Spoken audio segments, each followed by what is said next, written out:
Clint Eastwood stood in line at the check-in counter of Los Angeles International Airport. The tall, lean man with silver hair waited quietly. At 84 years old, he had the kind of face that told stories without saying a word. Deep lines marked his sun-tanned skin. Evidence of decades under the bright lights of Hollywood, and behind the camera as one of America's most respected directors. People around him whispered and pointed. Some took quick photos with their phones when they thought he wasn't looking. Eastwood noticed, but pretended not to. After 60 years in the movie business, he was used to the attention. He preferred to be treated like any other person, not a celebrity. Eastwood checked his watch. His flight to Denver would board in an hour. He was traveling to scout locations for his new film project, a Western epic called Horizon. This movie was special to him. At his age, each new film might be his last, and he wanted this one to be remembered. "Next, please," called the airline worker. Eastwood stepped forward with his ID and confirmation number, the young woman behind. The counter, whose name tag read Donna, looked up and her eyes widened slightly. "Good afternoon, Mr. Eastwood," she said, her voice now more formal than it had been with the previous customers. Her fingers moved quickly across the keyboard. Then she frowned. "I'm sorry, sir. There seems to be a problem with your reservation." Eastwood raised one eyebrow but said nothing. "You were confirmed in first class, but ... Double quotes. Donna looked uncomfortable. She picked up a phone and spoke quietly to someone. After a minute, she hung up and forced a smile. "I'm very sorry, Mr. Eastwood, but there's been a change to your seating assignment. We've had to move you to economy class." "There must be some mistake," Eastwood said, his voice calm but firm. "I booked this flight months ago. First class was confirmed yesterday." Donna's smile became strained. "The flight is overbooked, sir. It's company policy to make adjustments when necessary. A priority passenger required your seat," she spoke. Eastwood noticed a young man in an expensive suit being led toward the first-class lounge by another airline employee. The man looked about 30, with slick-back hair and a phone pressed to his ear. He laughed loudly at something, showing no awareness of the people around him. "Who is that?" Eastwood asked, nodding toward the young man. Donna lowered her voice. "That's Peter Collins. His father is one of our major investors." "I see," Eastwood said simply. "Eastward. We can offer you a partial refund for the difference in fare," Donna added quickly, "and a voucher for future travel." Long moment. In his younger days, he might have made a scene. The Clint Eastwood who played Dirty Harry would have demanded better treatment. But age had mellowed him, taught him that quiet dignity often made a stronger statement than loud complaints. "I understand," he said finally, taking the economy boarding. "Pass," she offered. "These things happen." "Thank you for understanding, Mr. Eastwood," Donna said, relief clear in her voice. "We really appreciate it." What Donna and her airline didn't know was that Eastwood wasn't just flying as a regular passenger. His new film Horizon was a $500 million production. It would require hundreds of flights for cast and crew over the next year. The airline had just lost a chance at a very lucrative contract, though they wouldn't realize it yet. As Eastwood walked away from the counter, his phone rang. It was Susan Williams, his producer. "How's it going, Clint?" she asked. "Everything on schedule?" "More or less," he replied, not mentioning the seating change. "I'll be in Denver by dinner time." "Great. The budget meeting is tomorrow at 9. The studio executives want to talk about travel arrangements for the crew. 200 people flying back and forth to 6 different locations over 8 months. It's going to be a major expense." "I'll keep that in mind," Eastwood said, watching as Peter Collins snapped his fingers at a flight attendant, demanding immediate attention. After hanging up, Eastwood made his way through security and toward his gate, bought a coffee and sat down to wait for boarding to begin. Nearby, a mother struggled with 2 small children and several bags. Without a word, Eastwood stood and helped her organize her belongings. "Thank you so much," the woman said, not recognizing him at first. Then her eyes widened. "You're just another traveler," Eastwood said with a small smile. "Kids keep you busy, don't they?"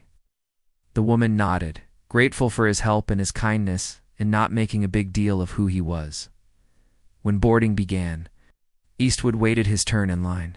The flight attendant at the gate did a double take when she scanned his boarding pass. "Mr. Eastwood, you're in seat 3 to B?" "That can't be right. It's fine," he assured her. "I don't need special treatment." The economy cabin was packed full when Eastwood boarded. He made his way down the narrow aisle, feeling the eyes of surprised passengers on him. A flight attendant named Mary approached him. "Mr. Eastwood, we just learned about the seat mix-up," she whispered. "This is unacceptable. Let me see if I can find something in first class for you." "Don't worry about it," he told her. "Everybody gets treated the same back here, right?" Mary looked uncertain but nodded and continued her duties. Eastwood found his seat. A middle position between an elderly woman named Betty and a young college student named Joe. Both looked shocked to see him. "Mr. Eastwood," Joe gasped. "I'm a huge fan. Would you like my aisle seat? You'd be more comfortable." "No, thank you, son." "I'll be fine here," Eastwood replied with a hint of a smile.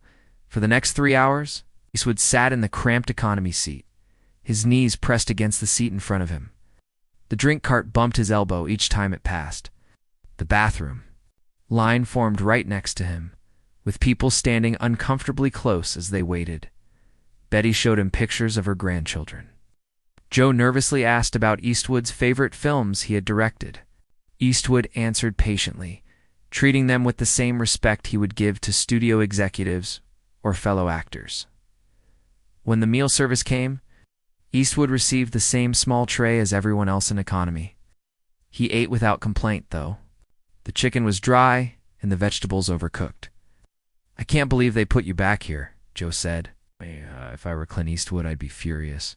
Eastwood took a sip of his water. "Getting angry doesn't solve much. How people treat you says more about them than it does about you." What no one on the plane realized was that Eastwood was mentally taking notes, not just about the airlines, poor customer service, but about how every employee acted, how efficient the operations were, how they handled problems. Susan had said they needed to choose an airline for the entire production. This flight was turning into an unplanned test. As the plane began its descent into Denver, Eastwood looked out the small window at the Rocky Mountains below. They would make a perfect backdrop for his film. He felt a new energy despite the uncomfortable. Flight, tomorrow, when he met with the studio executives about the travel budget, he would have something important to tell them. Sometimes a small experience could lead to a big decision. The plane touched down with a slight bump. As passengers prepared to disembark, Mary, the flight attendant, approached Eastwood again. "Mr. Eastwood, on behalf of Coastal Airlines, I want to apologize for today's inconvenience." "No need," he said. It was an interesting experience. As Eastwood left the plane, the pilot came out of the cockpit to shake his hand. Clearly embarrassed about what had happened, little did anyone know that this simple incident bumping Clint Eastwood from first class to make room for an investor's son would soon cost Coastal Airlines more than $500 million in lost business. It would become a lesson taught in business schools about how treating all customers with respect, regardless of who they might be, was not just the right thing to do, but also good business. But that part of the story was still to come. For now, Clint Eastwood simply collected his luggage, rented a car, and drove toward the mountains. Already planning how to make his next film a masterpiece, Clint Eastwood woke up early in his Denver hotel room. The sun was just beginning to rise over the mountains, painting the sky with soft pinks and oranges. He stood by the window for a moment, taking in the view. This was the kind of landscape that had defined his career, wide-open spaces that told stories of America's past. He checked his watch. The meeting with studio executives would start in 2 hours. Eastwood showered, dressed in a simple button-down shirt and slacks, and went. Downstairs for breakfast, in the hotel restaurant, he chose a quiet table in the corner. Even at this early hour, people recognized him.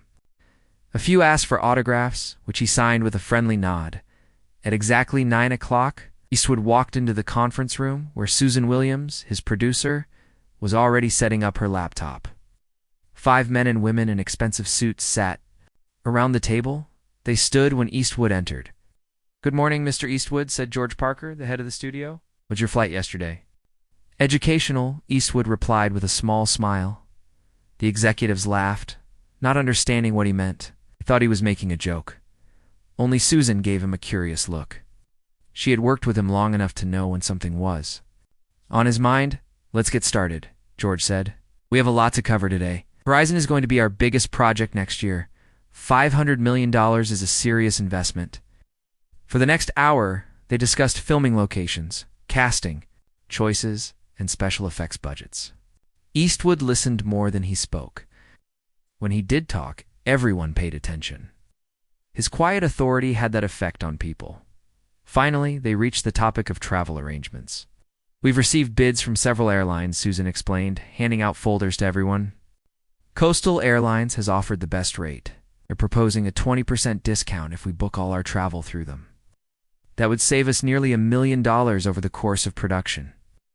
The executives nodded, pleased with the potential savings. Eastwood flipped through the papers in his folder but said nothing. "Their customer service ratings are decent," Susan continued. "Not the best in the industry, but acceptable, and the savings are substantial. What do you think, Clint?" George asked. Eastwood closed his folder and placed it on the table. "I flew coastal yesterday," he said simply. The room went quiet. Everyone waited for him to continue. They bumped. "Me from first class to make room for an investor's son," he explained, his voice calm and matter-of-fact. "Put me in a middle seat in economy." Susan's eyes widened. "They did what? Why didn't you tell me?" Eastwood shrugged. "It wasn't important at the time, but it is important now." "Did they not know who you were?" one of the executives asked, clearly shocked. "They knew," Eastwood said. "But someone with connections came along, so they moved me." "But that's outrageous," George said. "We'll call their CEO right now. They can't treat Clint Eastwood that way." Eastwood raised a hand to stop him. "That's not the point. I don't want special treatment because of who I am. I want an airline that treats everyone with respect." The room fell silent again as they considered his words.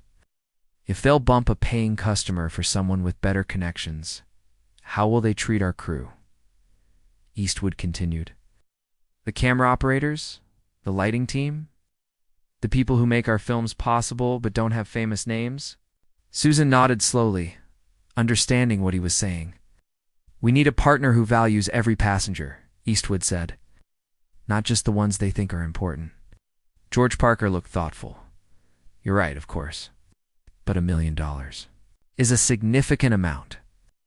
"Some things cost more than money," Eastwood replied. "Our people deserve better." The studio head studied Eastwood's face for a moment, then nodded. "Let's look at the other options." Susan turned to the next page in her presentation. National Airways has the second best offer. Their rates are higher, but their customer service ranking is top in the industry. They've worked with film crews before and understand our needs. "Let's go with them," Eastwood said. No one argued. When Clint Eastwood made up his mind, people listened. After the meeting, Susan walked with Eastwood back to his rental car.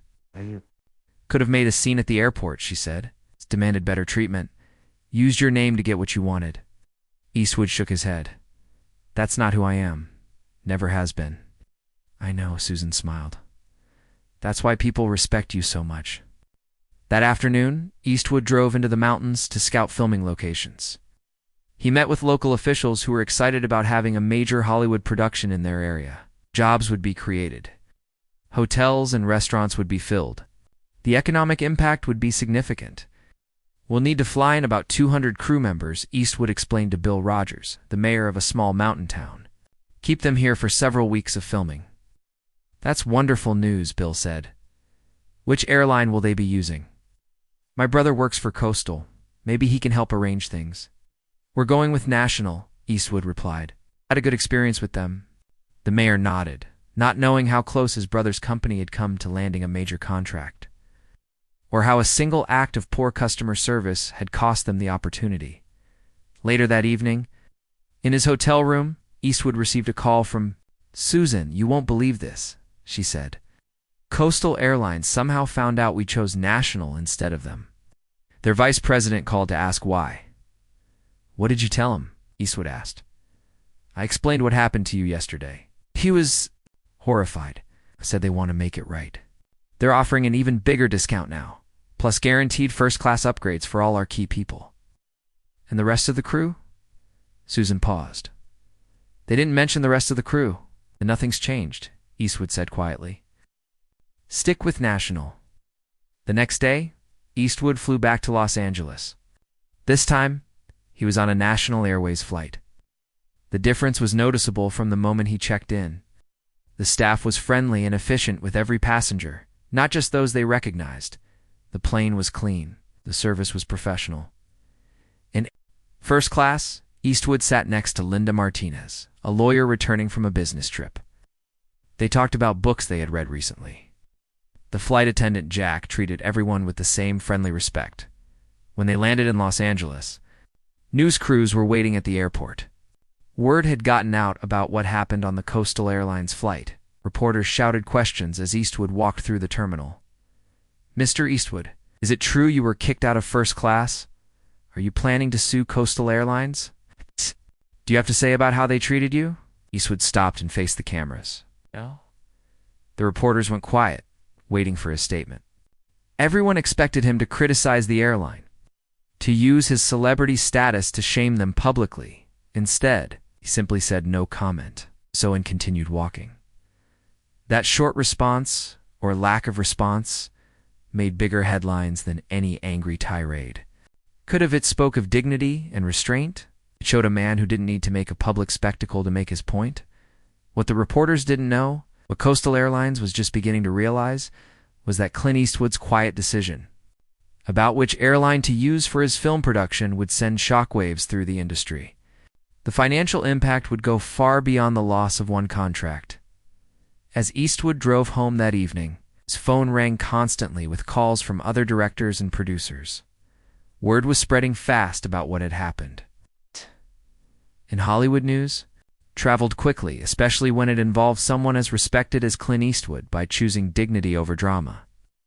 By valuing principle over publicity, Eastwood had set in motion a chain of events that would eventually cost Coastal Airlines far more than the price of a first-class seat. That part of the story was still unfolding, like scenes from a movie not yet complete. 3 weeks after the airplane incident, Clint Eastwood sat in his office at Malpaso Productions in Burbank. The walls were decorated with posters from his most famous films, Unforgiven, $1 Million Baby, Gran Torino. Awards lined the shelves gathered over decades of work as an actor and director. But Eastwood rarely looked at them. He was always focused on the future, not the past. Susan Williams entered with a stack of papers. She had been Eastwood's producer for 15 years, and they worked well together. Susan handled the business details so Eastwood could focus on the creative side. National Airways sent over the final contract, she said, placing the papers on his desk. Their people have been great to work with. Very professional. Eastwood nodded as he looked through the documents. The airline would handle all transportation for the Horizon. Production 200 crew members traveling to 6 different locations over 8 months of filming. What's the final cost? He asked. About $900,000 more than what Coastal originally offered, Susan replied. But National is throwing an extra baggage allowance for equipment and flexible change options at no charge. That will save us money in the long run. Eastwood signed the contract without hesitation. The extra cost was worth it for reliable service and respectful treatment of his crew. Production starts next month, he said. Everything ready to go? Almost, Susan said. We had an interesting call yesterday. Steven Anderson from Pioneer Pictures heard about what happened with Coastal Airlines. It's pulling all their business from them, too. Eastwood raised an eyebrow. Because of what happened to me? Not exactly, Susan explained. Said it made him look more closely at how they treat people. His assistant had complained about Coastal's service last year, but he didn't pay much attention at the time. Now he's listening. This was the first sign that the ripple effect was starting. Steven Anderson was a major producer whose action films required large crews traveling to exotic locations around the world. His business was worth millions to any airline later that week. Eastwood attended a dinner at the famous Chateau Marmont Hotel in Hollywood. It was a gathering of directors, producers, and studio executives, the kind of informal meeting where real decisions in Hollywood often happened. Eastwood wasn't one for industry parties, but he made exceptions sometimes. As he entered the private dining room, conversations paused. People came over to greet him, showing the respect he had earned over his long career. Tim Baker, the head of a major studio, pulled him aside. "Clint, is it true about you getting kicked out of first class on Coastal?" "It happened," Eastwood said simply. "And you didn't make a fuss? No angry phone calls to the CEO? No public complaints?" "No point in that," Eastwood replied. "Actions speak louder." Tim nodded. "Well, your actions are having an effect. We were about to sign a deal with Coastal for our Marvel movie shooting in Australia. 300 people, 6 months on location. But after hearing what happened to you, we looked more closely at their service record. Decided to go with International Air instead." Across the room, Laura Martinez, another influential producer, was talking with Susan. "We're changing our corporate travel policy," she told Susan. "No more Coastal Airlines for any of our productions. If they treat someone like Clint Eastwood that way, how do they treat everyone else?" The news was spreading through Hollywood like a wildfire. Not because Eastwood had complained he hadn't said a word publicly, but because his quiet dignity, in the face of poor treatment, had made people think about their own values. By the time dinner ended, Eastwood had heard from 6 different producers who were reconsidering their business with Coastal Airlines. None of them mentioned saving face or special treatment for celebrities. Instead, they talked about respect, fairness, and treating people right. The next morning, Eastwood received a call from John Miller, the CEO of Coastal Airlines. "Mr. Eastwood," John said, his voice tense, "I've been trying to reach you for days. I want to personally apologize for the unfortunate incident on your flight last month." "No need," Eastwood replied. "These things happen." "No, they shouldn't happen," John insisted. "Not to anyone, and certainly not to someone of your stature. We'd like to offer you free first-class travel for life as compensation." Eastwood was silent for a moment. "What about the grandmother who was sitting next to me in economy? Or the college student on the other side? Did they get free first-class travel too when you bumped them?" The CEO had no answer for that. "I appreciate the offer," Eastwood continued, "but that won't be necessary. I've made other arrangements for my travel needs." After hanging up, Eastwood looked out the window of his office. He hadn't set out to cause problems for Coastal Airlines. He'd simply made a choice based on how he had been treated and how he wanted his crew to be treated. But sometimes small choices led to big consequences. Production on Horizon began. The following month, the first location was a remote ranch in Wyoming. National Airways chartered special flights to bring the entire crew and their equipment to the nearest airport. Every detail was handled with care and professionalism. On set, Eastwood worked with his usual focus and efficiency. At 84, he had more energy than crew members half his age. He knew what he wanted and how to get it. Without raising his voice or creating drama, one evening, after a long day of shooting, Eastwood sat with Jeff Adams, the head of National Airways Special Projects Division.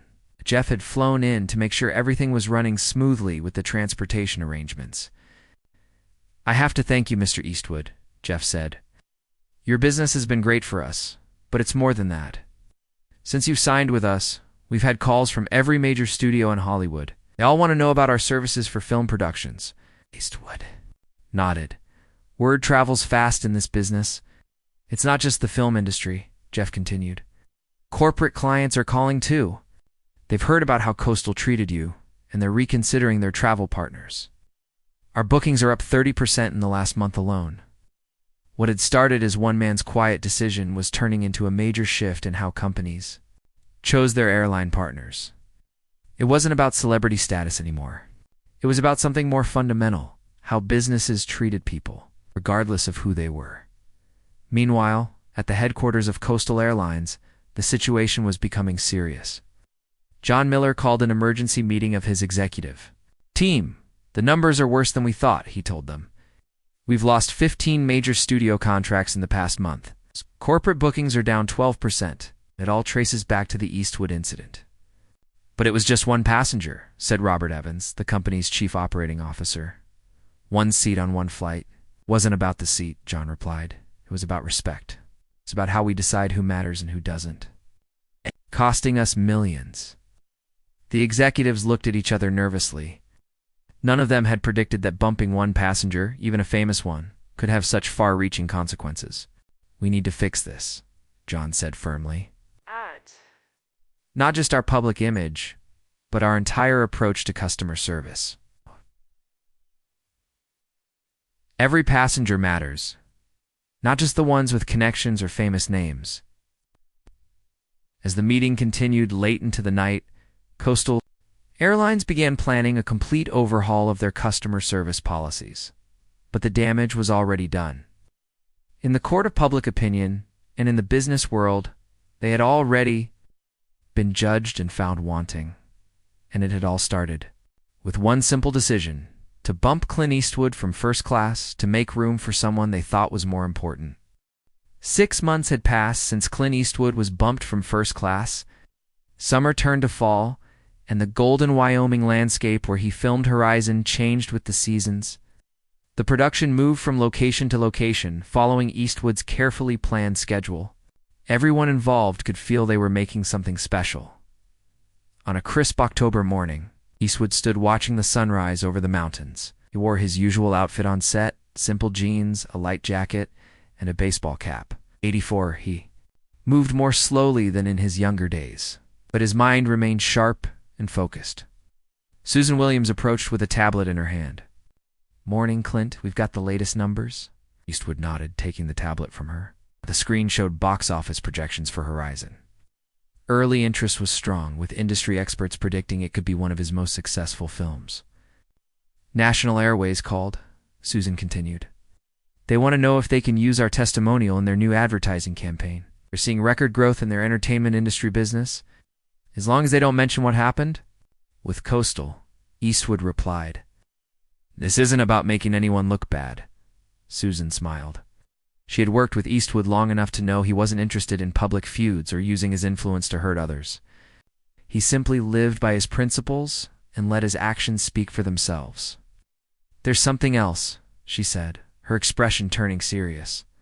"Paul Johnson, the CEO of Coastal Airlines, has resigned. It was announced this morning." Eastwood looked up from the tablet. "Because of what happened with us?" "Not directly," Susan explained. "But their business has been declining for months. They've lost over 30% of their entertainment industry contracts. Corporate bookings are down too. The board of directors called it a failure of customer service culture." This news didn't please Eastwood. He had never wanted anyone to lose their job. His decision not to use Coastal Airlines for his production was based on principle, not revenge. "They're bringing in a new management team," Susan added. "Complete overhaul of their customer service policies. Their press release specifically mentions treating all passengers with equal respect, regardless of status." Eastwood nodded. Perhaps some good would come from this situation after all. Later that day, Eastwood directed a complex scene involving 50 extras and several horses. He worked with quiet authority, never raising his voice but making his expectations clear. The crew responded with their best efforts, inspired by his example. During a break in filming, Eastwood sat with Jack Wilson, one of the lead actors. Jack was a rising star who had been eager to work with the legendary director. "I heard about what happened with Coastal Airlines," Jack said. "My agent says the whole industry is talking about it." "Old news," Eastwood replied, sipping his coffee. "Not to the airlines," Jack insisted. "My last 3 flights, the service has been amazing. Flight attendants going out of their way to be helpful, even in economy class." Eastwood raised an eyebrow. "Is that so?" "Word is that all the major airlines are retraining their staff," Jack explained. "They're scared of being the next Coastal. Nobody wants to lose millions in contracts because they treated the wrong passenger poorly." This was an unexpected development. Eastwood had only wanted to ensure his own crew was treated well. He hadn't anticipated a wider impact on the airline industry. That evening, after filming wrapped for the day, Eastwood received a phone call from Jim Carter, an old friend who ran a major talent agency in Hollywood. "Clint, you've started quite a movement," Jim said. "It's not just the airlines anymore. Hotels, car rental companies, restaurants, they're all paying attention to how they treat regular customers, not just VIPs." "That wasn't my intention," Eastwood said. "Maybe not," Jim replied, "but it's happening anyway. People are calling it the Eastwood effect, the idea that everyone deserves respect, not just the rich and famous." Eastwood didn't know how to respond to that. Throughout his career, he had avoided the spotlight in his personal life. He made films because he loved telling stories, not because he wanted fame or influence. The next morning, as Eastwood prepared for another day of shooting, he noticed something different on set. The National Airways representatives who handled the crew's travel arrangements were joined by visitors in business suits. Susan explained that they were executives from other companies' hotel chains, rental car agencies, even restaurants who wanted to see how National was handling the film production's needs. "They're all hoping to get our business," she said, "not just for Horizon. They want contracts with all the major studios." "Because of what happened with Coastal?" Eastwood asked. Partly, Susan nodded, "but it's bigger than that now. Companies are realizing that respect and good service matter more than they thought. It affects their bottom line." As filming continued through the day, Eastwood found himself thinking about the unexpected consequences of his quiet decision months ago. He had never spoken publicly about being bumped from first class. He had never called for a boycott of Coastal Airlines or used his fame to seek special treatment. He had simply made a choice based on how he had been treated and how he wanted his crew to be treated. That choice, multiplied by the decisions of others who shared his values, created a wave of change that was still growing. During lunch break, Eastwood received another unexpected call. It was from Linda Martinez, the lawyer he had sat next to on his National Airways flight back from Denver all those months ago. "It's Mr. Eastwood," she said. "You probably don't remember me, but we talked about books on a flight earlier this year." "Remember," Eastwood replied. "You were reading Hemingway?" Linda sounded surprised that he recalled this detail. "Yes, that's right." "Well, I'm calling because I'm now representing a group of frequent business travelers in discussions with several airlines about their customer service policies." She explained that major companies were revising their corporate travel contracts to include specific language about how their employees should be treated. Airlines that wanted their business had to agree to new standards. "And it all started with you," Linda said, "though you never asked for any of this attention. Just did what seemed right at the time," Eastwood said simply. After the call ended, Eastwood walked back to the set, thinking about how actions could have unintended consequences. His decision had been personal, based on his own experience and values. He never expected it to influence an entire industry, as the afternoon sun cast long shadows across the Wyoming landscape. Eastwood called for the next scene to begin. He was still focused on making his film, telling his story. That was what mattered to him, but somewhere in the back of his mind, he felt a quiet satisfaction. Not because he had caused problems for Coastal Airlines that had never been his goal, but because his stand for equal treatment and respect was resonating with others. The Eastwood effect, as people were calling it, had become something larger than one incident on one flight. It had tapped into something people had been feeling for a long time, that everyone deserved to be treated with dignity. It's not just those with fame or wealth or connections. As the cameras rolled and the actors performed their scene, Eastwood thought about the power of quiet actions. Sometimes the most effective response wasn't loud complaints or public outrage. Sometimes it was simply making a principled choice and letting that choice speak for itself. The financial impact on Coastal Airlines continued to grow. What had started as a lost contract worth millions was expanding into hundreds of millions in lost business across multiple industries. But the true lesson wasn't about money. It was about something more fundamental: the importance of treating people right, regardless of who they might be. 1 year had passed since the day Clint Eastwood was bumped from first class on Coastal Airlines. The seasons had completed their full cycle, and Horizon was now finished. The Western epic that Eastwood had poured his heart into was ready for the world to see. On a warm evening in Los Angeles, the premiere of Horizon brought stars, directors, and industry executives to the historic Chinese Theater on Hollywood Boulevard. Red carpets stretched along the sidewalk. Photographers called out to celebrities as they arrived. Fans gathered behind barriers, hoping to catch a glimpse of their favorite actors. Eastwood arrived in a simple black suit. At 85, he walked a little slower than he once had, but he still stood tall and straight. His face, weathered by decades, under the sun, showed the quiet confidence of a man who knew his own mind. Susan Williams walked beside him, elegant in a blue dress. They had worked together through every challenge of making Horizon, from location problems to weather delays to budget concerns. Now they were about to share their creation with the world. As Eastwood moved along the red carpet, porters called out questions. "Mr. Eastwood, are you excited about tonight? How does it feel to complete another film at 85? Your next project," he answered politely but briefly. Eastwood had never been one for long interviews or public displays. He believed his films should speak for themselves. Then one reporter asked a different question. "Mr. Eastwood, what do you think about being responsible for the biggest change in airline customer service in decades?" Eastwood paused. He hadn't spoken publicly about the Coastal Airlines incident or its aftermath. He had no interest in taking credit for the changes that had spread through the airline industry and beyond. "I just believe in treating people right," he said simply. "Seems others feel the same way." With that, he continued into the theater, leaving the reporters wanting more but respecting his privacy. Inside, the lobby was filled with the buzz of conversation. Industry leaders greeted each other, discussed upcoming projects, and speculated about the film they were about to see.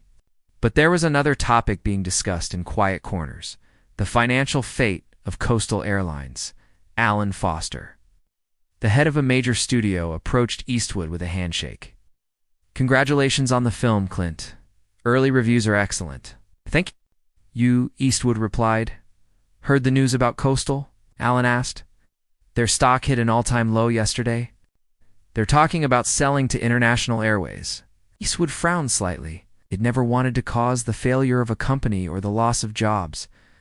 His decision not to use Coastal for his production had been based on principle, not revenge.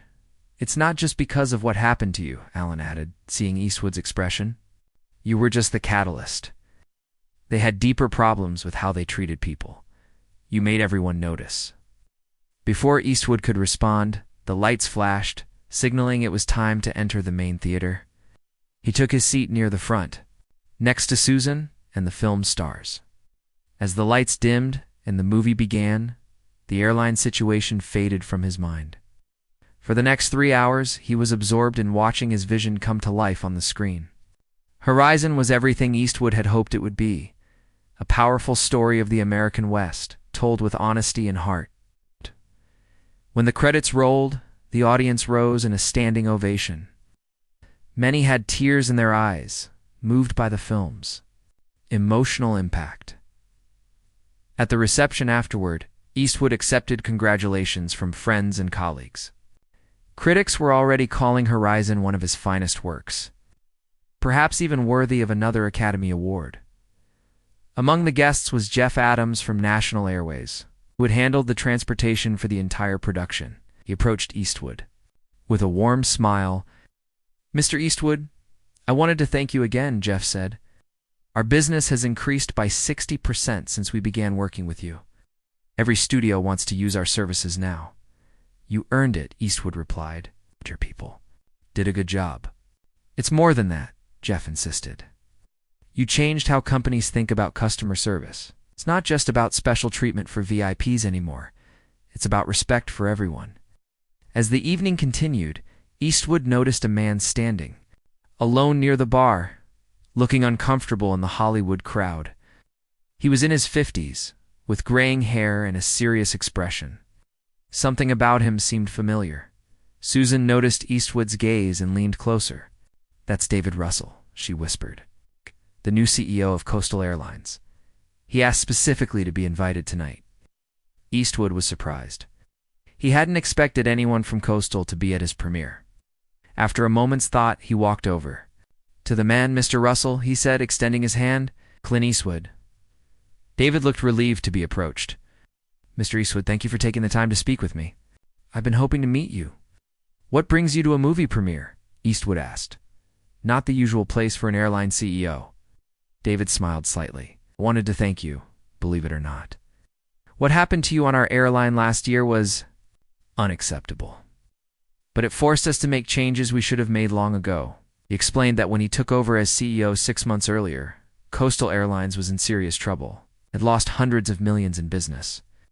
Their reputation was damaged. Employees were demoralized. "We had to rebuild from the ground up," David said. "New training programs, new service standards, new company values. We now teach every employee that respect isn't based on who someone is or what seat they're in. Eastwood listened without interrupting. Financial impact has been severe, David continued. Over $500 million in lost contracts and declining business, but we're starting to turn things around. Our customer satisfaction ratings are improving. Some clients are coming back. Good to hear, Eastwood said sincerely. Actually use your story in our training now, David admitted. We call it the Eastwood rule. Treat every passenger as if they're making a $500 million decision about your company. Because in a way, they are. Eastwood couldn't help but smile at that. It wasn't what he had intended, but perhaps some good had come from the situation after all. We'd be honored if you would consider flying with us again someday, David added. Not for publicity or two.